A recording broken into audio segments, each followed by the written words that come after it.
Bruce Arians the other day even said you're kind of like a coach this year. How different is this leadership role for you coming to a new team with all these new players, and how much have you enjoyed that this year? Yeah, I feel like it's very much, I've tried to be very consistent over a period of time, and just show up every day with the attitude to get the work done. And I've got a lot of people that, I really rely on. The other quarterbacks, our quarterback coach, Byron, our coordinator, we're all working hard to try to put the team in a position to win. So I have a lot of experience playing, and, I like to try to convey a lot of different things that I think could be successful. And, whether it be a physical thing to a player, could be a certain way that I see something happening. I think we have a great communication, great rapport with everyone. And the only way to work through things are to communicate through them. And it's been a really fun process. And we put ourselves in a decent position. Now we got to go capitalize on it. Got a question in. Yeah. A number of weeks ago, you were asked by Pat on his show regarding the playlist that you had suggested for the Bose people. And you said that apparently the Bose folks weren't very receptive to what you had to offer. Are there any songs or particular artists that you'll be listening to Sunday pregame? Yeah, I mean, on that shoot, I try to get him to play Sleeping at Last. And Sleeping at Last has some incredible songs. Many of them are actually instrumental only. But he's done a number of albums about the different just kind of things in our environment. He's got a record called Atlas, and he's got a number of other records that go through emotions, they go through planets, oceans, and it's a really calming vibe. He's got a fantastic voice too. So I was trying to get him to play one of those and say, look, this is what I actually listen to on game day. If you want this to be authentic, I grew up listening to some 90s rap and 90s alternative grunge, but on game day, I listen to, slower stuff. I listen to this, particular band, Sleeping at Last, a lot.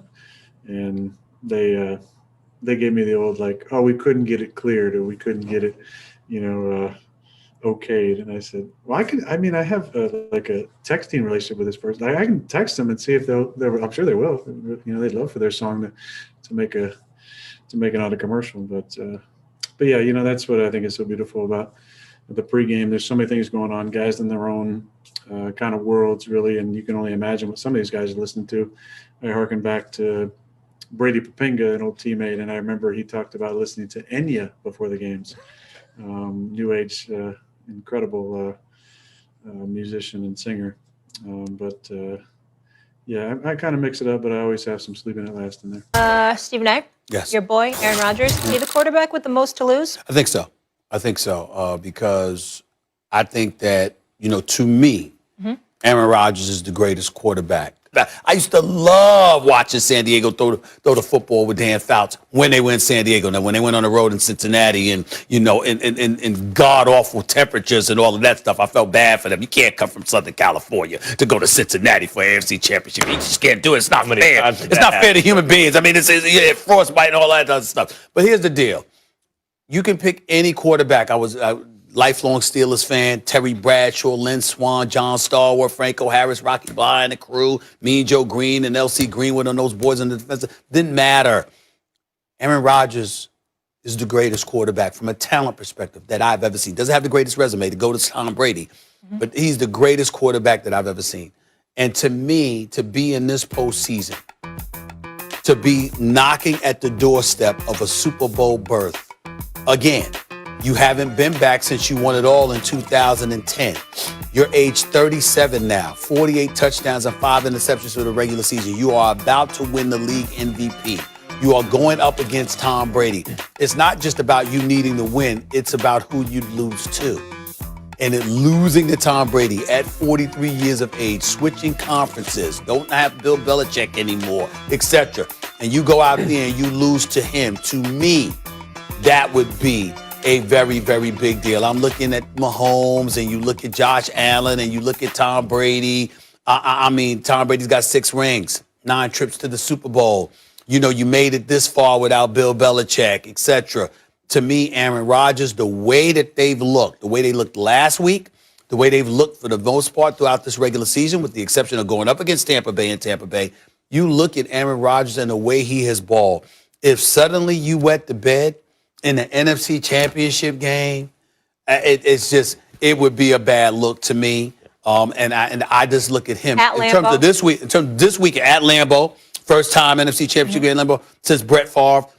This game right here, this weekend, just these quarterbacks, I think Aaron Rodgers is the one with the most to lose out of all of them. Well, I would agree if we were limiting it to that game. If it was Rodgers or Brady, I'd say Rodgers has more to lose. And Brady probably has the most to gain out of everybody at this point, because if he gets to the Super Bowl, getting by Aaron Rodgers this time without Belichick, it's an amazing actual enhancement of his already best ever legacy. I don't think Rodgers has the most to lose, though. He also has something to gain. He can enhance his legacy, too, because Rodgers' talent is so absurd that if he winds up with 2 rings or gets by Brady finally, when they're on comparable teams. If anything, probably the Bucs have a little more talent, but Rodgers has more continuity. They're on comparable teams. Okay, Brady, you're not just coming out of the AFC. What would happen if you had to face Rodgers? Rodgers has something to gain there. See, I went head to head with Brady. We're both old, and I beat him. The guy with the most to lose is Patrick Mahomes, because you think Rodgers is number 1 ever from a talent perspective. And I would say he was until I saw Patrick Mahomes. And it is close, but I think Patrick Mahomes is number 1 from a talent perspective. And one thing we can agree on, I'll bet you everyone will agree on this, combination of talent and situation, Mahomes is number 1 all time. Talent and situation, Joe Montana and Tom Brady, they had a lot of early success. But you can look and say, as great as they are, that's decision-making. Yeah. It's not like they had the wheels or, the most accurate passers or biggest arms ever. It wasn't like when you first saw Brett Favre, oh, my God. They were situations, great quarterbacks in great situations. But talent, no one was thinking number 1. Peyton Manning had a slower start, let's be honest. Aaron Rodgers wasn't in the best situation all those years. Neither was Brett Favre. But Patrick Mahomes comes in with the kind of talent that since day one you go, oh, that guy might be. He's in the conversation, most talented dude ever. And in a situation with receivers everywhere and a great coach, Stephen A., do you realize he started for 3 years? This is his 3rd consecutive championship game he's played in.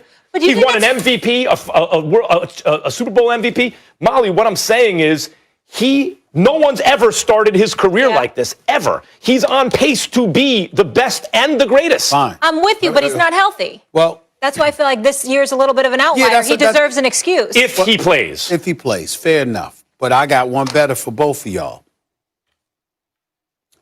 Who has ever started out their career with the weapons that Patrick Mahomes has had available to him? Yeah. Situation. That's there what is Max no is one. saying, yeah. Now, listen, we can look at Mark Super Duper, Mark Clayton with Dan Marino. We can look at that. I guess that's a comparison or what have you. But what I would say to you is that when you look at Tyreek Hill, Sammy Watkins, Travis Kelce, McCole Hardman, Andy Reid, Reid, Eric Bieniemy, nobody has had that available to them. So to me, without throwing any kind of shade on Patrick Mahomes, because he is great and there's a level of greatness that you just can't deny. When we talk about the argument of who's the greatest, his ceiling compared to Aaron Rodgers' ceiling, Aaron Rodgers has never had that. We just lamented a few months ago how Aaron Rodgers threw passes to Tavon Austin, and it was the first time in Aaron Rodgers, they highlighted how Drew Brees had thrown over 600 passes to a first-round wide receiver, and Tom Brady had thrown, or Drew Brees 800, and Tom Brady over 600, and all of these quarterbacks. Aaron Rodgers throwing a ball to a first-round pick at the wide receiver spot had 2 pass attempts in his career. Come on now. Stephen A., they drafted a quarterback. That was his help this season. I'm just saying. This is what I'm saying. And if you take Aaron Rodgers, situation. Well, yeah, I understand the situation, but in the end, Max, even though you're talking about situational, I'm saying to you, when we talk about Rodgers, the quarterback with the most to lose, I'm just looking at it from the standpoint of the kind of things that's going to be said about him. The way you are so hyperbolic about Patrick Mahomes, Listen, that ain't going nowhere if he loses. No, but this is my It's not point. going anywhere. Mahomes, You'll be talking about him next year. Mahomes will fall a little back to the pack. Right now, he's starting his career like he's the Michael Jordan of football. It's never happened before. Right? Tom Brady is the greatest. Before that, it was Joe Montana. But looking at them with our eyeballs, we never said, like, what do we always used to say back then? You brought up the Miami Dolphins. We used to say, could you imagine if Dan Marino had Bill Walsh and everybody, Jerry Rice and everybody in San Francisco, what he would do? Because Marino's talent jumped out at you. Peyton Manning, could you imagine if he had Bill Belichick like Tom Brady does? Same thing with Rodgers, because their talent looked different, right? What I'm saying about Mahomes is he's Marino, he's Peyton, he's Rodgers with everything. That's never happened before in football. You can say that, and I would tell you that Aaron Rodgers would be Patrick Mahomes, maybe even more with Tyreek Hill and Kelsey and the rest of those crew. All I'm saying is that we'll never know. Listen, okay, we'll never know, but here's what we do know. We do know, because of the greatness that you have highlighted about Patrick Mahomes, he ain't fallen, because we're looking at him in his youth.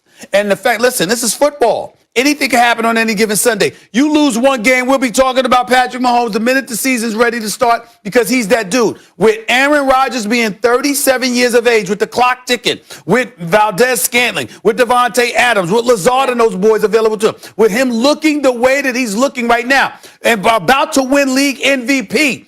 This could be it. We know it's not going to be it with Mahomes. Andy Reid, listen, once upon a time, Andy Reid was talking about retiring. You ain't think about that now. I would extension and all that. Why? Because you got Patrick Mahomes. I would adding years. New life.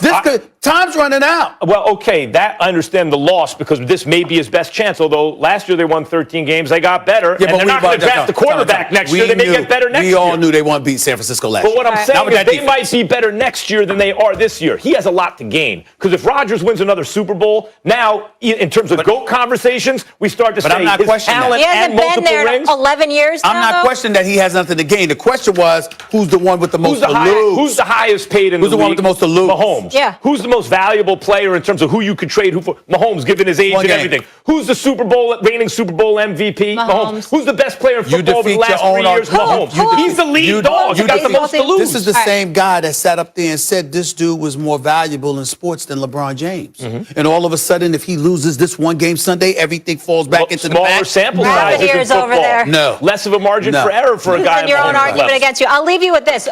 If Aaron Rodgers does lose on Sunday, him and Donovan McNabb will be the only quarterbacks ever to have lost 4 NFC championship games. No bueno. I don't know.